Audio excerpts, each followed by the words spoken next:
Hey there, everybody. Welcome once again to Comic Book Geezers. I'm your host, Pete. You'll notice my co-host, Wild Bill, is absent today we're going to do a Howard the Duck show, but we always talk about how he's a comedian, does some stand-up. He actually has a gig today, so he's unable to attend, and we really wanted to get the show in, but thankfully he was able to find a replacement for today, a very, very close friend of his, and someone I'm sure you'll all know. So everybody, please welcome our special guest for today's Howard the Duck edition of Comic Book Geezers, Mr. Gilbert Gottfried.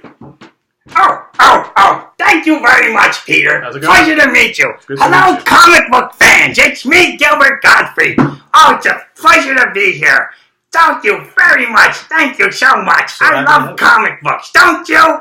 We certainly do. Excellent entertainment. So are you familiar with Howard the Duck? Howard the Duck. Yes, looks a lot like Donald Duck. Almost got sued, but now Disney owns them. Isn't that ironic? I know. Very ironic. So a little history, Gilbert. Little history of the Howard the Duck. 1976, did he start? Well, that's when he started with his first issue, but the character actually has been around since 1973. 73. First appeared in Adventures into Fear. I didn't know that. Man-Thing, you didn't know. A man thing, yes. I've got a man thing too. But that's another story. Yeah, exactly. This is a swamp creature Man-Thing. So anyway, he appeared in issue number 19 of Adventures into Fear, 1973, originally created by Steve Gerber. Steve Gerber, nothing to do with the food, but... Got a Gerber in my throat. And Val Merrick was the original artist. So then fast forward, like you said, to 1976, and they decided he had popped up a few places there. Let's see what you got. Yeah, so issue number 1, 1976. 76, here it is. Guest starring Wild Bill is one of Wild Bill's favorite characters. Does he ever talk to you about that? Spider-Man? Oh, I did not know he was a Spider-Man fan. Oh, yeah, big fan. Big fan. Excellent. I like Spider-Man, too. Who doesn't? Everybody loves Spider-Man. So this is one of my favorite comics of all time. They're worth a lot of money. I wish it was in a little better shape, but I bought this off the newsstand in 76. That's a beautiful copy. Yeah, definitely. So issue number 2, we're going to take a look at some of this stuff. So, Howard trapped on Earth, right? He's from another dimension, trapped on Earth like the Silver Surfer. Exactly. So here we've got issue number 2 with fighting the space turnip. A turnip. Yeah. Who'd have thought?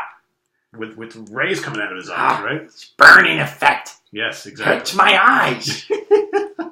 Howard had a lot of really wacky villains and a lot of really crazy stories. It was basically a spoof on stuff that was going on in the 70s. So here, Master of Kung Fu was another very popular comic. Master of Kung Fu. Here we got the Master of Quack. Here we got the Master of Quack Fu. Okay, so Quack Fu, Chang Yao. It's all the same to you. I say Chang Yao when telemarketers call me up. Hello, may I speak to the decision maker? I say Chang Yao, and they hang up. That's how you get rid of a telemarketer. I'm going to try that. It works. Here we got fighting the Sleeper. Okay. Sleeper. Big giant guy with a burning candle.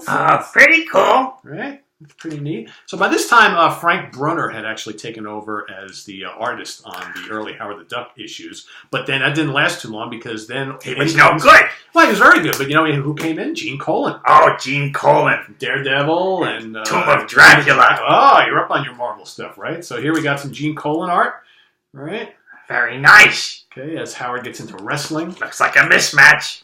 And, it's too bad Wild Bill wasn't here because he loves kind of the horror stuff. So here we got, Howard and like some haunted house type stuff with a... Creepy good stuff. And then we got the incredible Cookie Creature. Cookie Creature. Oh, come on. You got to be kidding me. I know, right? Next to be the Pillsbury Doughboy.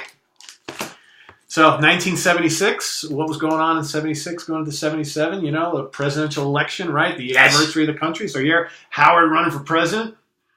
Kind of crazy. I don't think he won. No, he did not. Issue number 8, fighting the beaver over Niagara Falls is a very cool I'm always issue. fighting with my beaver, too. I can relate. You know what I'm saying, fellas? This is a PG show now, Gilbert. You're the one dropping the F-bombs all the time. What are you talking about? See, he watches. Loosen up. I'm a big fan. There you big go. fan. Are you a subscriber? No. You should. And I'm too busy. I'm too busy. All right. Well, as long as when you're a celebrity, everybody wants you, I hear you. So here we got Spider-Man, we got the Space Turnip. I'll make a note of it, though. There you go. To subscribe. All right, I don't know about this picture. He's on a bus. He's ready to fight some big fat old lady, right? Oh, it's not over till the fat lady sings. That's right. Don't let her step on your foot. Now, poor Howard, he was going through some times where they thought he should be put in a mental institution, and he was kind of going a little bonkers. So here's kind of wearing a straitjacket. Wearing a straitjacket. I used to wear a straitjacket. And here he's still in the asylum and the Omen of the Exorcist. Oh, that's a good one. I like that cover. Oh, yeah. And kind of a continuation of that. Now, you Marvel fans, especially those who watched our show recently, who does he look like there? Son of Satan, right? Oh, Son of Satan. Yeah. How come you didn't say Son of Sam this time? Oh, I saw that one. I saw that. Yeah. Yep. Even though I don't subscribe, I saw that was funny. Yeah. Well, you make me laugh, Pete. Thank you. You should do stand-up. I should, right? Hell yeah. It's easy. Island of Dr. Bong. Dr. Bong. Oh, I like the name. Is that for medicinal purposes? I suppose so. Could very well be, but kind of a take on the Island of Dr. Moreau. Here we got Deadline Doom. It totally breaks away from the story. Steve Gerber doing some stuff, having to do with what's going on with him at Marvel. We got more fighting with Dr. Bong. He's probably one of Howard's a continuation, an arch villain, a nemesis. Right. This monster then changes. Uh-oh, who's he changing into? I know that Wild Bill told me this was his first and only Howard the Duck in his collection. Only one? Yeah, okay. At the time. Now he's got about 7 of them, but that's the last one in his collection. I know, I've seen it. We hang out. Cool. How often you guys hang out? Once in a blue moon. Yeah, not too often. I'm busy. Dinner, or see each other stand up, or once in a while I see his act. He sees my act. That's about it, But we got to know each other over the years. Cool. So Howard, what he changed into? Changed back to a human. Actually, not back into a human. He was never human. So here for a little bit, he becomes human. That doesn't last too long. Nice part of the story. Yeah, because then he's got to come back as Howard again and fight another cool villain called Sud. A creature made of soap suds. It's pretty uncanny. Yeah, isn't it? That's pretty wild. Marvel really was stretching it. Yeah, with this character. Yeah, pushing the envelope, as they say. Here's another kind of crazy character. That's why it failed. The sinister Sufi. Sufi, right? I think I know her. And then, Star Wars was big at the time, so... Very big. May the farce be with you. Today. And we got Man-Thing on there. It's a Man-Thing again. Fall Creek. Back to the Man-Thing. Yeah, exactly. So here, even more Star Wars. You're going to get a lot of disturbed parent phone calls. That's right. So, and then, we got all sorts of various kind of cool issues here. We're up to now, 25? So we're getting close to the end of the run. So this only lasted for 2 years. End of the run. So here, the Circus of Crime. Here, this is a very popular villain team. Didn't they fight the Fantastic Four? They most certainly did. They fought Daredevil. Fought Spider-Man, I believe. So. And they're back again for here. All right. This is issue number 2. He's doing an open mic. He is. I like that cover. You know a lot about it. He's a comedian. How often are you out on the road doing... Almost every day. Wow. Just about every day. Except for today. We're lucky. Except for today. Yep. I need to make the money, That's right. Money is good. Here we go again. I say that I don't spend any of it because I'm fucking cheap. Here, Howard's cooking with gas. He's getting beat up by a meathead from the army. Meathead. Number 29. All right. Looking good. And then battling Dr. Bong as Iron Duck for issue 30. A spoof on Iron Man. Yes. You gotta love it. Gotta love it. Great cover. And then I think this is the final battle with the final Bong. The final Bong chapter. Yep. Does the bong fall and break, I wonder? Shh, I won't let the cat out of the bag. So this was actually the last issue of the first run of Howard the Duck, which, of course, we also got to squeeze in a king-size annual. The first annual, number 1. Number 1, okay. So then fast forward, and again, this was due to, Howard the Duck comic was popular for a while. They even did a comic book strip, I believe, in 77 and 78 in the newspapers, which was kind of popular for a little bit. But, interest in the character started to wane a little bit, but fans still really liked him. He would show up in, Marvel Team Up and Marvel 2-in-1, showed up in She-Hulk. So Howard and Beverly, his female companions. Showed up everywhere. But then they decided to kind of sort of reboot or put a close to the series in 1986. So we picked up with issue number 32, fighting a giant beaver. Another giant beaver. Yep. And then number 33, Material Duck. Material Duck. And then... Madonna reference. There you go. And then once again, later that year, they decided to do another limited series. Okay, starting again with number 1, 3-issue series. Okay, Howard getting chased by some motorcycle guys. Play on Duck Soup. Duck Soup. And then the final one, number 3.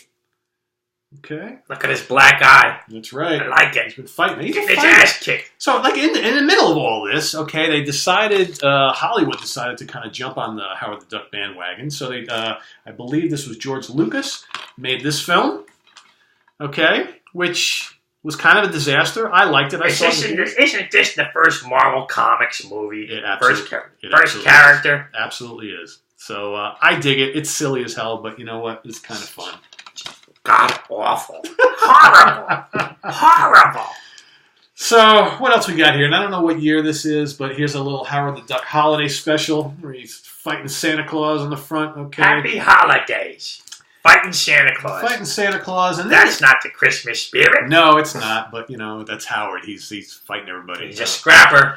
So, in addition, and we talked about this on our Marvel Mags special, Marvel did a bunch of black and white mags, 9 issues, which are very cool. They were great. Yeah, really, really cool. And then we fast forward to 2001, okay? For those of you familiar with the Marvel Max series, this is basically comics for mature readers. Punisher had a great Marvel Max series for a while. I believe Wolverine did as well. But they decided to do a Howard the Duck Max miniseries and brought Steve Gerber back into the fold as writer. Okay, so here, Howard's turned into a rat. Again, much, much more mature storylines and content. Mature. Yes. Adult content. Adult content. So here, Howard's all of a sudden... I love the lipstick. It's turning me on. So here, and I haven't read these in a while, but here Howard was kind of turned into this giant, kind of mouse or whatever. Is very, very silly. So you'll see he's not a duck in any of these covers. Oh, that's a great cover. It is. I like that one. Yeah, the artwork is very good in these. And then the last one, issue number 6. I guess he's in the bowels of hell here, so... Very nice. Howard the Very Rat. nice. Oh, I must interrupt. You said something just a few seconds ago about Marvel magazines. And I just want to say, I watched that episode. It was great. But Wild Bill told me he forgot a couple magazines that he had that I'd like to present, going back to Marvel magazines.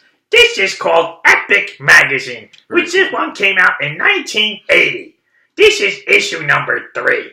It's a great one, and it's also the first appearance of Dreadstar. Now, this is unlike the other Marvel magazines because it's color on the inside. Let's take a look.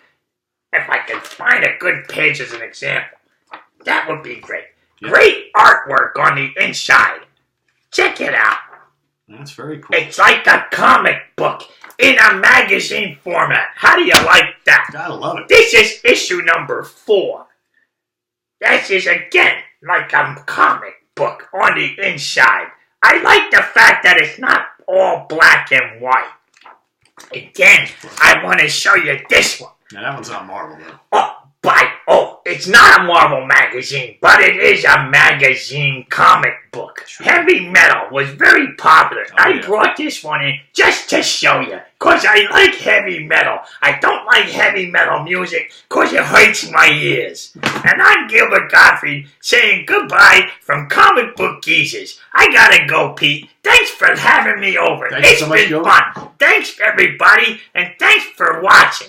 I'm Gilbert Gottfried saying so long. And I'm Pete. Thanks, Gilbert. We really appreciate you coming by. Take it easy, Pete. Have a good one. Hey, happy holidays to you. Same to you.